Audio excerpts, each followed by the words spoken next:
3 నెలల పాటు మూసి నిద్ర చేయాలని సీఎం రేవంత్ రెడ్డి సవాల్ చేస్తే ఒక్కపూట నిద్ర చేసి అంతా బాగుందని చెప్పడం విడ్డూరంగా ఉందన్నారు పీసీసీ చీఫ్ మహేష్ కుమార్ గౌడ్. మూసీకి అనుకోని ఉపద్రవం వస్తే ప్రజల సంగతేంటని ప్రశ్నించారు.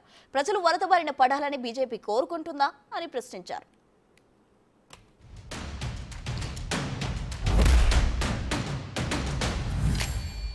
మనకు కావాల్సింది బ్యూటిఫికేషన్, మనకు కావాల్సింది పునర్జీవం. దానికి కావాల్సినటువంటి నీళ్ళు ఎక్కడి నుంచి తెస్తారు, దీనికి కావాల్సినటువంటి డిపిఆర్ ఏంటి, మనకు కావాల్సింది నల్గొండ జిల్లా ప్రజలకు సస్యశ్యామలం చేయడము, మనకు కావాల్సింది ఇక్కడ ఉన్నటువంటి ప్రజలకు దోమలు లేకుండా, దుర్గంధాలు లేకుండా, ఒక అణుబాంబులు లేకుండా ముఖ్యమంత్రి గారు పెద్ద పథకం తీసుకొచ్చారు. నేను అణుబాంబు పక్కనే నిద్రపోయాను. అణుబాంబుతో నిద్రపోతున్నటువంటి ప్రజలతో మమైకమై ఉన్నాను రాత్రంతా. ఎక్కడ అణుబాంబులు లేవు, ఎక్కడ వాసన లేదు, దుర్గంధం లేదు. ఏ ప్రజలు కూడా ఎవ్వరు కూడా మాకు అదేం లేదు. మా జీవితం ఎక్కడ ఉంటుంది, చాలా బాగా ఉన్నాము, మీరు నిప్పులు చెరకండి మా జీవితాల్లో ముఖ్యమంత్రి గారిని పదే పదే ప్రజలు విజ్ఞప్తి చేస్తా ఉన్నారు. మూసీ మీద ఇలా కిషన్ రెడ్డి గారు చేస్తూ ఉన్నారు. నేను కిషన్ రెడ్డి గారు మీ ద్వారా అడుగుతా ఉన్నాను, మూసీ ప్రక్షాళన అవసరమా లేదా?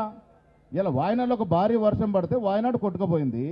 ఇదే హైదరాబాద్ పట్టణంలో 1908లో 1912లో ఒక భారీ వర్షం పడితే ఆనాడు ఉన్న జనాభా 72,000లో 18,000 మంది మూసీలో కొట్టుకుపోయినారు. ఇది చరిత్ర, ఇది వాస్తవం.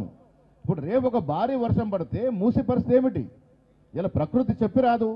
ఒక విలయతాండం విజృంభిస్తే మన పరిస్థితి ఏమిటి? మూసీ ప్రక్షాళన ఎందుకు చేస్తూ ఉన్నాం? హైదరాబాద్ సురక్షితంగా ఉండాలి. క్లైమేట్ పరంగా హైదరాబాద్ ఒక సురక్షిత ప్రాంతంగా ఈ దేశంలో పేరుగాంచాలి. అప్పుడే కదా మన పెట్టుబడులు వచ్చేది. సో ఎవరి స్వార్థం కోసం తీసుకొచ్చింది కాదు, ఇది భవిష్యత్ తరాల కోసం. మా తరం అయిపోయింది, 50+ వచ్చాం. రేపు మా వెనుకొచ్చే తరాల కోసం ఉపయోగపడే విధంగా తీసుకొచ్చినట్టు భారీ వ్యూహంతో తీసుకొచ్చిన ప్రాజెక్ట్ ఇది. దీన్ని తిమ్మిని బొమ్మ చేసి అబద్ధాలు ప్రచారం చేసే ప్రయత్నం మీద చేస్తూ ఉన్నారో ప్రజలు నమ్మొద్దు. ఇది కేవలం హైదరాబాద్ సురక్షితంగా ఉండటం కోసం తీసుకొచ్చినటువంటి స్కీములు ఇవి. డెఫినెట్గా ముందుకు పోవాలి.